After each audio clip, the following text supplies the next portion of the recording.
يرفع الله الذين آمنوا منكم والذين أوتوا العلم درجات. Faqih, indahnya faidah dari fikih Islam. Bismillah, mohon bimbingannya. Jadi terkadang kita merasa memang sudah sebagai mungkin ini yang saya rasakan juga ya. Kita mengikuti manhaj salaf dan kita berada di dalam akidah Ahlussunnah wal Jamaah.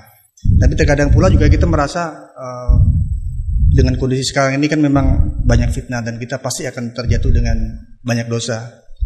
Bersama dengan itu kita menganggap bahwa kita ini ahlu tauhid gitu, Ustaz.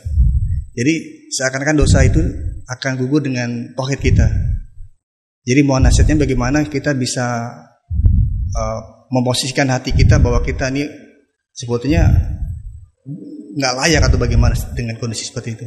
Karena kita selalu terjatuh ke dalam dosa dan kadang-kadang kita merasa bahwa kita sebagai ahlu tauhid yang berharap akan mendapatkan keutamaan. Nah, seperti itu. Silakan. Ya, barakallahu fiik. Ya, sebenarnya apa yang antum sebutkan tadi itu sudah dasar-dasar baik ya di dalam memahami. Hanya perlu dipoinkan dan perlu dikembangkan lebih baik. Pertama, apa itu tauhid? Itu antum harus paham dulu. Tauhid itu apa? Jelas ya? Jangan kadang jiwa, oh ini saya sudah bertauhid, tapi kita sendiri belum belajar tauhid itu, kedetailannya, ya, cabang-cabangnya, jenjang-jenjang penghambaan di dalamnya, tingkatan-tingkatannya. Bertauhid itu, orang yang bertauhid bertingkat-tingkat. Karena tauhid itu ada yang terkait dengan pokoknya, dasar keabsahannya. Tauhid itu ada yang terkait dengan kewajibannya. Dan tauhid itu ada yang terkait dengan hal yang disunnahkan. Terkait dengan hal yang disunnahkan, yang merupakan kesempurnaan tauhid itu. Itu bahasa rinciannya gitu ya. Tapi kalau saya bahasakan bahasa lainnya, tauhid itu ada yang terkait dengan keabsahannya. Kapan dia hilang, batal tauhidnya. Dan ada yang terkait dengan kesempurnaannya. Kesempurnaan tauhid terbagi dua. Ada kesempurnaan yang wajib dan ada kesempurnaan yang mustahab, disunnahkan. Jelas ya? Sama dengan kesyirikan. Syirik itu ada yang terkait dengan masalah menghilangkan bertentangan 100% dengan pokok tauhid, bisa membatalkan tauhid. Ada kesyirikan, dia tidak menghapuskan tauhid, tapi mengurangi kesempurnaannya. Mengurangi kesempurnaan yang wajib. Dan ada bentuk dari dosa dan maksiat itu bisa mengurangi kesempurnaan yang wajibnya dan bisa mengurangi kesempurnaan apa? Yang mustahabnya. Ya kalau itu dihadirkan, itu akan membawa seseorang itu selalu khawatir akan dirinya. Itu kebenaran memahami tauhid itu sendiri, itu akan membuat seorang itu jauh dari merekomendasi dirinya.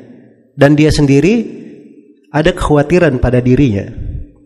Makanya Nabi Ibrahim alaihissalam akan datang nanti. Bab khusus oleh penulis tentang takut dari kesyirikan.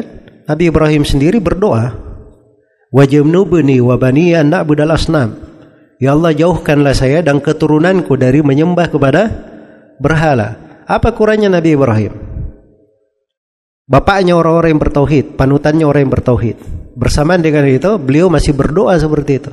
Itu dari kesempurnaan tauhid namanya. Dari kesempurnaan tauhid. Nabi SAW berkata kepada para sahabat, akhwafu ma akhafu alaikum asyirkul asghar.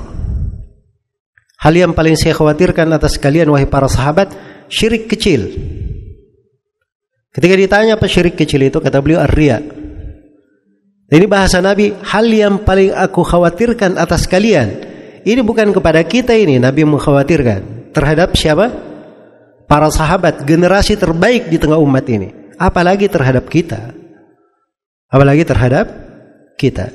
Jadi ini mana-mana kalau dihadirkan itu akan membuat seorang yang bertauhid itu lebih giat lagi di dalam mempelajari tauhid, berusaha untuk menyempurnakannya, dan khawatir terhadap dosa-dosa, apalagi terhadap kesyirikan dengan berbagai jenis dan bentuknya.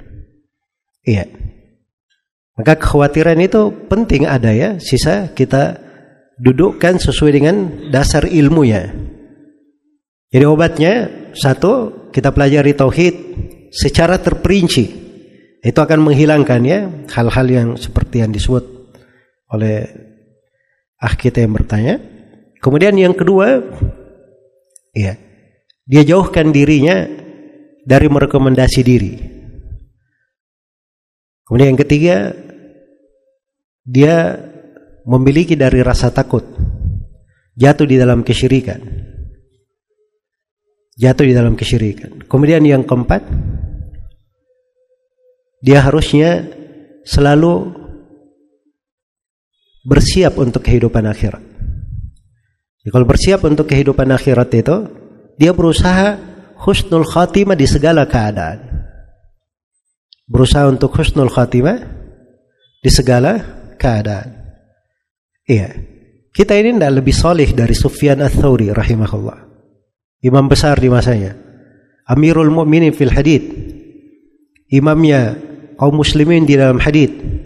Dulu di masanya, ya, tidak ada lebih tersohor dari Sufyan Ats-Tsauri. Tidak ada orang yang kenal Ahmad bin Hanbal, Malik bin Anas melebihi siapa? Sufyan Ats-Tsauri. Bersamaan dengan itu di akhir hayat beliau menangis. Ditanya, wahai Abu Abdillah, apa yang kamu tangisi dibanding amalanmu yang seperti itu? Kata beliau, saya khawatir tauhid itu dicabut dariku.